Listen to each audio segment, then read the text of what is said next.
Dumako muna tayo kay Inday Sara Duterte, no? Versus Benny Abante. Ayan, maganda ho ito eh, no? Maganda ho ito. Mga kababayan, mga boss chief amo sir, ipapakita ko muna sa inyo ho, no? Yung banat ni Inday Sara Duterte kay Congressman Abante. Ito ho. Ganitong tao. Ayan.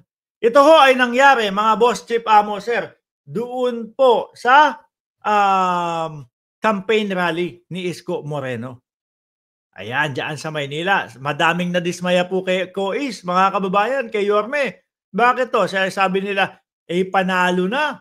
Matatalo pa yata dahil sa mga ginawa nung hugot nila na si Inday Sara Duterte. Madami po ang nag-init ang ulo dito. Bakit to? Kasi ang inaabangan nila ipapaliwanag kung ano po yung kanilang plataforma de gobyerno. Yung pala, ganito ang gagawin. No? Manghihiya, manghahamak, para manalo yung kandidato nila. Mali na po ito. Hindi na huubra to.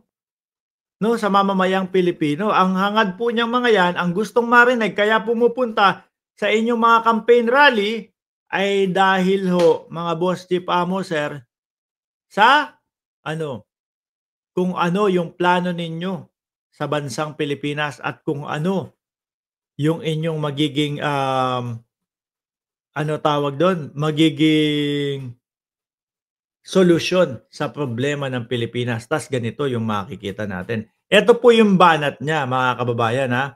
Isang mabilisan lang ho. Ano nga ba distrito ito? Oh. Sino nga ba congressman natin? Oh. Anong tawag sa ganitong tao, mga anak? Pag ako pala nag-vlog dito tapos nakadila ako ng ganyan, ibig sabihin wala na akong respeto. No? Walang? Biruin mo ganyan ka mangangampanya. No? Para manalo yung kongresista na itinutulak mo, na iboto ng sambayan ng Pilipino, manghihiya ka ng ganyan. Mali. Di ho ba? Ngayon, ang epekto ho niyan, mga kababayan, baka sabihin ng mga taga Maynila o dyan sa distrito na yan, ako po, eto palang mga ito, ganito lumaban, no? Pangit palang lumaban itong mga to. O sige, kung sino man yung kalaban ni Abante, hindi ko iboboto at si Abante, si Benny Abante ang aking iboboto. Tapos makikita pa ho, mga boss chief amo sir, yung kanyang mga hearing doon sa Congress na ipinaglalaban po. No? Ang karapatang pantao, ipinaglalaban po ang pondo ng gobyerno, ang pondo ng bayan. Inaalam po lahat. Lalong lusaw ho, mga kababayan. Yung kalaban ni Abante, ni Congressman Abante. Sabi ni Ma'am Evangeline Camizola, parang mga bata lang ang kausap niya. Parang grade 1 nga ho. No? Tuloy. Klaro yan ha? At kanino siya walang respeto? Sa inyo. Sa inyo siya walang respeto. Yun na ho, mga bossing. Ganun na ho, yun na po yung pangangampanya nila. Sa ibang tao, sa kalaban po nakatutok, imbis na ipaliwanag ho, mga kababayan, yung plataforma de gobyerno ho. So ngayon, mga bossing, syempre bilang isang anak ni Congressman Benny Abante, hindi naman po papayag na ganun-ganunin yung kanyang tatay. Niresbakan ho nung anak, mga bossing. At meron pong resback talaga mismo si Congressman Abante dito kay Inday Sara Duterte. Pero ang papakita ko muna ho sa inyo yung anak. Ito yung resback ng anak ni Congressman Abante. Kayang takpan ng inyong paninira ang kakulangan nyo sa serbisyo dito sa ating distrito. Kaya naman pala ganoon yung kanilang kanilang pangangampanya paninira na lang kasi kulang sa serbisyo doon sa Maynila. Di ho ba? Si BP naman kasi papasok-pasok. Kaya ho, mga kababayan, hindi ho ako magtataka. Madami pong mga kandidato yung ayaw papuntahin doon sa kanilang campaign rally ang Vice Presidente. Eh baka nga naman panalo na sila tapos matalo pa. 'Di ba?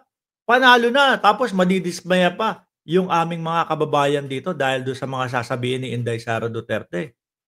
Oh, tingnan niyo yung banat eto mga kababayan, anak ni Congressman Benny Abante versus doon sa banat ni Inday Sara Duterte. Eto galit ho. Galit yung anak ni Congressman Benny Abante. Pero may laman yung mga sinasabi.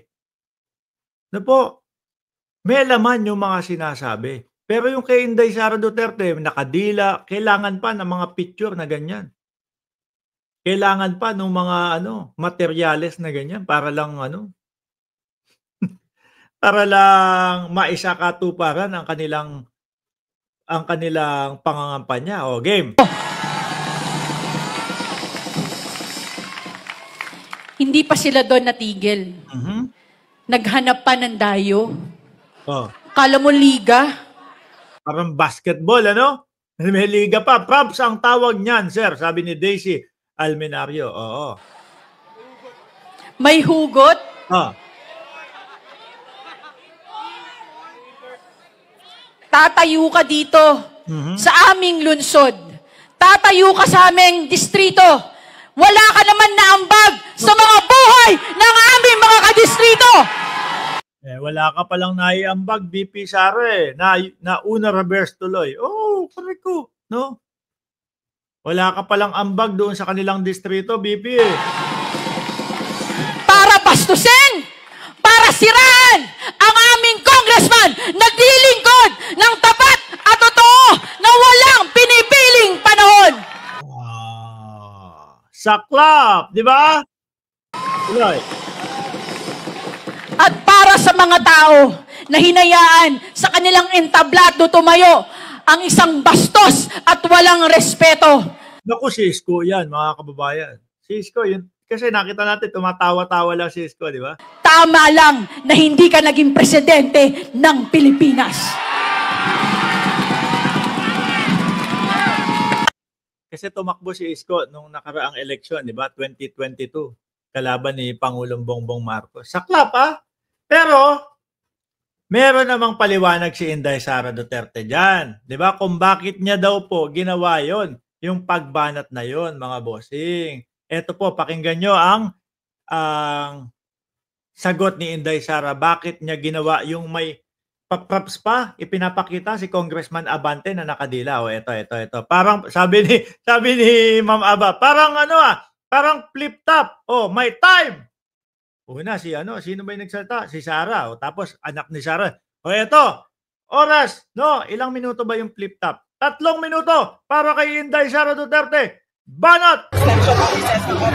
Yan, ito. 3 minuto. Banat! Hindi po ako ang nauna. Una